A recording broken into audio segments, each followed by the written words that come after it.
Hello বন্ধুরা, আশা করি সবাই সুস্থ আছেন।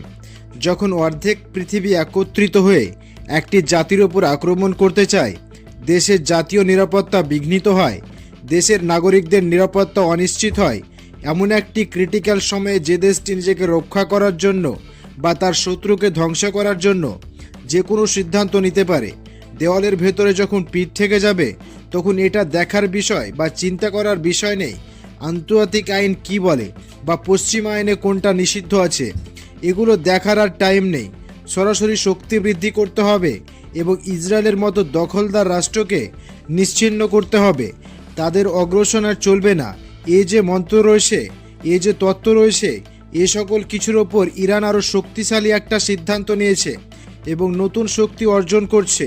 অত্যন্ত গুরুত্বপূর্ণ এই বিষয়টিকে কেন্দ্র করে স্ক্রিনে নিশ্চয়ই আপনারা দেখতে পাচ্ছেন, পশ্চিমা বিশ্বের বিখ্যাত সংবাদ মাধ্যম ফক্স নিউজ এবং অন্যান্য বড় বড় সংবাদ মাধ্যম নিশ্চিত করেছে ইরান নজরবিহীনভাবে বায়োলজিক্যাল ওয়েপেন এবং কেমিক্যাল ওয়েপেন রয়েছে, সেটা ওয়ারহেডের মাধ্যমে, মিসাইলের ওয়ারহেডের মাধ্যমে 2000 কিলোমিটার দূরে ইসরায়েলে আক্রমণ করার জন্য ক্যাপাবিলিটি সেটা অর্জন করেছে। ফ্রান্সের বিখ্যাত সংবাদ মাধ্যম i24 এবং ইসরায়েলের ওয়াইনেট সংবাদ মাধ্যম নিশ্চিত করেছে বর্তমান পৃথিবীর একেবারে প্রথম সারির যে বায়োলজিক্যাল এবং কেমিক্যাল বায়োপেন অধিকারী রয়েছে যুক্তরাষ্ট্র, চীন, রাশিয়া এবং অন্যান্য দেশ, তার পর্যায়ে পৌঁছে গেছে ইরান।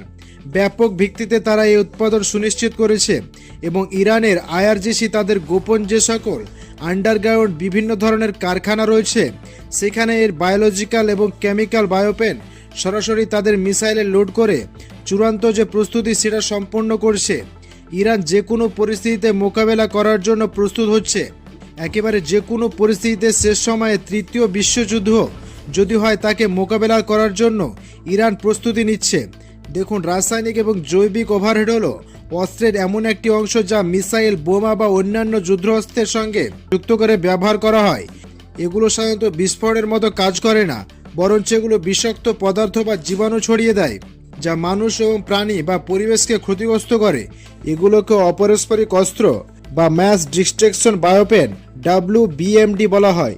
রাসায়নিক ওয়ারহেড হলো একটি ডিভাইস যা বিষাক্ত পদার্থ যেমন গ্যাস, তরল পাউডার, সারিন গ্যাস ইত্যাদি এ ধরনের অস্ত্রকে ব্যবহার করে, যেটা বিস্ফোরণের সাথে সাথে এর পাশে থাকা যে সমস্ত প্রাণী রয়েছে তাদের শ্বাস প্রশ্বাস এবং ত্বকের স্পর্শে এলে সেটা থেকে মানুষকে আক্রান্ত করে এবং মানুষ কিন্তু সাথে সাথে নিহত হন। এ ধরনের ওয়ারহেড প্রথম দ্বিতীয় বিশ্বযুদ্ধে 1915 সালে ব্যবহার করা হয়েছিল। ওই সময় জার্মানি এই অস্ত্র ফ্রান্সের বিরুদ্ধে ব্যবহার করেছিল। রাসায়নিক অস্ত্র ওয়ারহেড থেকে জৈবিক অস্ত্রের ওয়ারহেডের থেকে বেশি কার্যকর এবং এর থেকে বেশি ভয়ঙ্কর। জৈবিক ওয়ারহেড হলো এমন একটি অস্ত্র যা জীবাণু, ভাইরাস বা ব্যাকটেরিয়া বা টনিক অস্ত্রকে ছড়িয়ে দেয়। দেখুন, এ ধরনের অস্ত্র পুরো একটি দেশের জনসংখ্যা রয়েছে সবাইকে নিঃশেষ করে দিতে পারে, মহামারীর মতো ছড়িয়ে দিতে পারে এ ধরনের অস্ত্র। মূল কৌশলটা হলো নিজের নাগরিকদের এই জৈবিক অস্ত্রের টিকা আগেই দিয়ে ফেলা হয়, যাতে এগুলো তাদের আক্রান্ত করতে না পারে।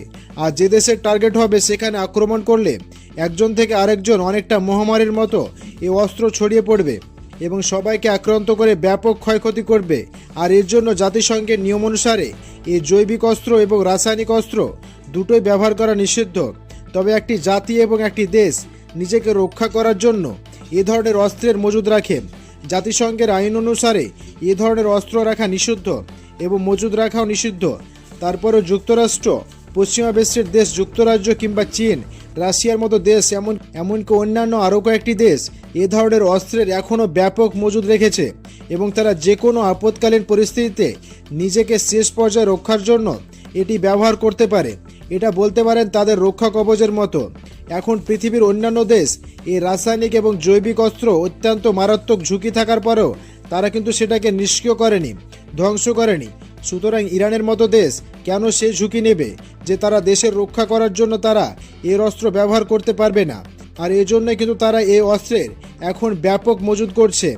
নিউ আন্তর্জাতিক রিপোর্ট থেকে যেমনটা জানা যায়, ইরানের রাসায়নিক অস্ত্র এবং জৈবিক অস্ত্রের প্রোগ্রামের ইতিহাসে অনেকটাই দীর্ঘ।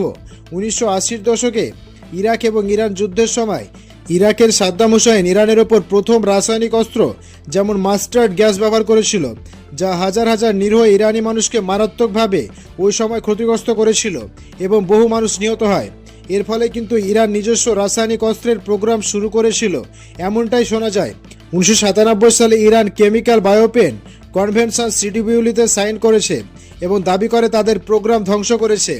এখন যদিও ইরান এটা দাবি করে, তবে যুক্তরাষ্ট্রের গোয়েন্দা সংস্থা এবং ইসরায়েলের গোয়েন্দা সংস্থা নিশ্চিত করেছে যে তারা তাদের প্রোগ্রাম নিঃশেষ করেনি, বরঞ্চ মাটির নিচে আন্ডারগ্রাউন্ড কয়েকটি ফ্যাসিলিটিতে এই অস্ত্রের প্রোডাকশন বর্তমানে ব্যাপক ভিত্তিতে হচ্ছে এবং তারা মিসাইল ব্যবহারযোগ্য যে ওয়ারহেড রয়েছে সেখানে এটাকে সেট করেছে এবং এর প্রযুক্তি বর্তমানে তারা কার্যকর করছে।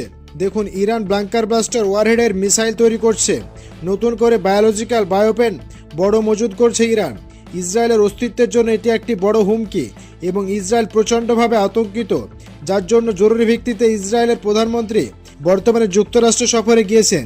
স্ক্রিনে নিশ্চয়ই আপনারা দেখতে পাচ্ছেন যুক্তরাষ্ট্রের বিখ্যাত সংবাদ মাধ্যম সিএনএন, আল জাজিরা এবং অন্যান্য সংবাদ মাধ্যম নিশ্চিত করেছে ডোনাল্ড ট্রাম্পের সঙ্গে কয়েকবার রুদ্ধদ্বার বৈঠক করছে নেতানিয়াহু এবং যে কোনো উপায়ে ডোনাল্ড ট্রাম্পকে কনভিন্স করতে চাচ্ছে যাতে যুক্তরাষ্ট্র ইসরায়েলের সহযোগিতা ইরানে আবারও আক্রমণ করে। আক্রমণের বিষয়টা অনিবার্য। ইরানের শক্তিমত্তা আসলে কোন জায়গায় গিয়ে পৌঁছেছে, যুক্তরাষ্ট্রের জন্য বড় হুমকি তারা হতে পারে এবং মধ্যপ্রাচ্যের ক্ষমতায় ব্যালেন্স কতটুকু পাল্টে গেছে, এ সকল ইস্যুকে কেন্দ্র করে গোয়েন্দা এবং তথ্য প্রমাণ নিয়ে ডোনাল্ড ট্রাম্পের সঙ্গে বৈঠক বসে নেতানিয়াহু এবং প্রচণ্ডভাবে তিনি কনভিন্স করার চেষ্টা করছেন দ্রুত সময়ের মধ্যে ইরানে যাতে তারা আক্রমণ করে। যুক্তরাষ্ট্র বিষয়টা স্বাভাবিক, ইরানের বিরুদ্ধে ইসরায়েলের মতো দেশের একক ভিত্তিতে লড়াই করার কোনো যোগ্যতা বা সক্ষমতা নেই। দীর্ঘকালীন যুদ্ধ তো দূরের কথা, তারা 10 থেকে 15 দিনও যুক্তরাষ্ট্রের সহযোগিতা ব্যতীত যুদ্ধ চালিয়ে যেতে পারবে না বা নিজেকে রক্ষা করতে পারবে না। আর এজন্য কিন্তু যুক্তরাষ্ট্রের সহযোগিতার জন্য কনফারেন্স করা হচ্ছে। আন্তর্জাতিক সংবাদ মাধ্যম এটাও নিশ্চিত করেছে ইসরায়েলের মতো দেশ বিপুল পরিমাণের অর্থ এই যুক্তরাষ্ট্রে যারা সেনেটর রয়েছে তাদের লবিং করার জন্য খরচ করে, যাতে করে যুক্তরাষ্ট্র প্রেসিডেন্ট ডোনাল্ড ট্রাম্পকে চাপ দিয়ে ইরানের বিরুদ্ধে সামরিক সংঘাতে সরাসরি জড়িত করা যায়। এই বিষয়টা ইসরায়েলের জন্য যতটা গুরুত্বপূর্ণ এবং বাঁচা মরার লড়াই যুক্তরাষ্ট্রের জন্য কিন্তু অতটা নয়। ইসরায়েলের উস্কানিতে ইরানের বিরুদ্ধে যুক্তরাষ্ট্রের সর্বাত্মক হামলা করা মানে মধ্যপ্রাচ্য তাদের যে প্রভাব বলয় এবং দীর্ঘ বিনিয়োগ রয়েছে, ঘাঁটি রয়েছে, সে সকল কিছু শেষ করা এবং ডলারের কৃত্রিম চাহিদাও আরও অব্যাহত থাকবে না। সেখানেও কিন্তু একটা বড় ঝুঁকি রয়েছে। ইউরোপের মতো মিত্রদেশ যারা এই মধ্যপ্রাচ্য থেকে জ্বালানি আমদানি করে তাদের পক্ষ থেকে চাপ আসার বড় ধরনের সম্ভাবনা রয়েছে। সুতরাং যুক্তরাষ্ট্রকে অনেক কিছু ভেবে সিদ্ধান্ত নিতে হবে। এখন দেখার বিষয় যুক্তরাষ্ট্র ইসরায়েলকে রক্ষা করার জন্য চূড়ান্তভাবে কতটা ঝুঁকি নেয়। তো বন্ধুরা, আজকের মতো বিদায়। নতুন কোনো ভিডিও নিয়ে আবারও দেখা হবে। সে পর্যন্ত ভালো থাকবেন, সুস্থ থাকবেন, এটাই কামনা করি। ধন্যবাদ সবাইকে।